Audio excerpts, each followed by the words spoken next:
want to start by saying their names. Jamir Garcia, Cameron Plant. Two men I knew, two men I respected, two men who died by taking their lives during the pandemic years, the COVID times. And here's what shakes me up to this day. I spoke to Cameron just a few days before he took his own life. He was normal. He was in a hotel in Melbourne. We were chatting. He was complaining about the traffic. He was complaining about Aussies still driving and stuff. He was completely normal. Little did I guess that he could have taken his own life. I didn't know. He sounded okay. He joked. He had the same spark as I'd known before. And then I get a call.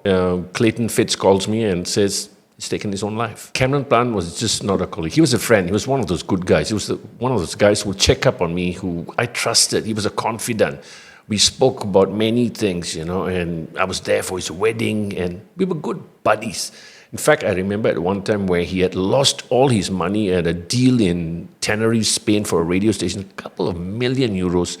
And I said, what you going to do? He says, well, life goes on, mate. And in pure Cameron style, he smiled and he just went on. Little did I expect that, this resilient man could take his own life. So when you think about it, it shattered me because it reminded me of a dark, brutal truth. Even the strongest man can be silently breaking. Another person I knew, we were not great friends, but we knew each other. We had one or two business dealings.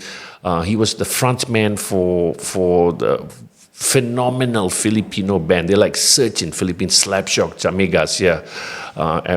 One time I went to Philippines, called him up, and he just turned up and picked me up, and we went for a meal, we hung out. And a really good guy. Whenever he's in KL, Moods is his best buddy.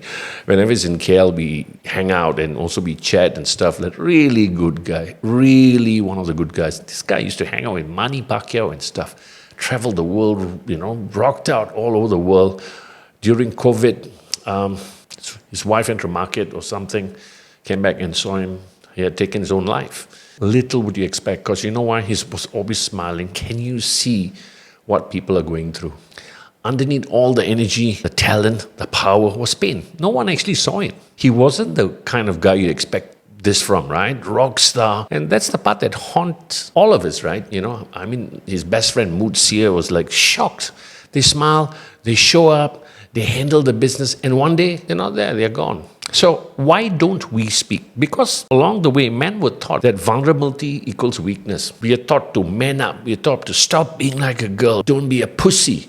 Stuff like words like this. So what do? Whenever we feel pain, we hide. This is June. This is also Men's Health Month. That's why I'm bringing this up. The pain, we are taught that the pain should be buried, that asking for help is actually a failure. That's why we bottle up. We numb it with work, distractions, alcohol, ambition. I'm lucky I go to the gym. But still, we need people to talk to. We are taught from the time that we are young that we should keep this under wraps. And then when we crack, we are the bad guy. Until one day, we can't anymore. And the mask cracks. And usually when no one's watching, or when somebody's watching, we become the bad guy. So Cameron's passing actually changed me. Because if he could go there, and it means anyone can. You and I can. And I've thought about the last conversation with him a lot. What did I miss? What didn't he say? What didn't I catch? He was someone I thought was unbreakable, and truly enough, none of us are. And that's not weakness. It's being human. To every man listening now, you don't need to make a post. You don't need to explain yourself. You really don't, okay? But you do need to talk to somebody. Call a friend. Message a coach. Find a therapist. Text me if you need to. I'll try to reply. And I mean that, okay? Because your life matters more than pride. And staying alive matters more than staying silent.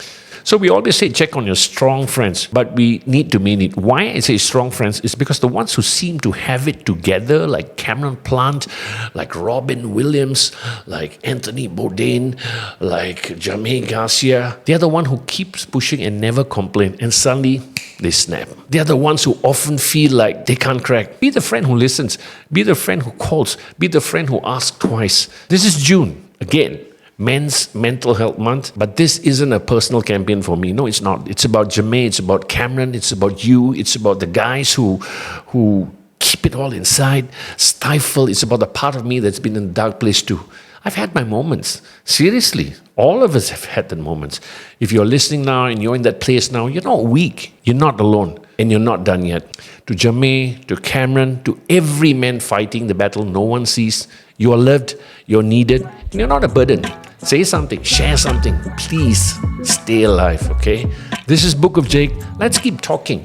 If you feel you need to chat, drop me a line, drop me a message, talk to somebody, okay? Please, because you know why? Your life is valuable. Let's keep living. Okay, guys, if you like this, please subscribe, please share it to somebody who needs to hear it.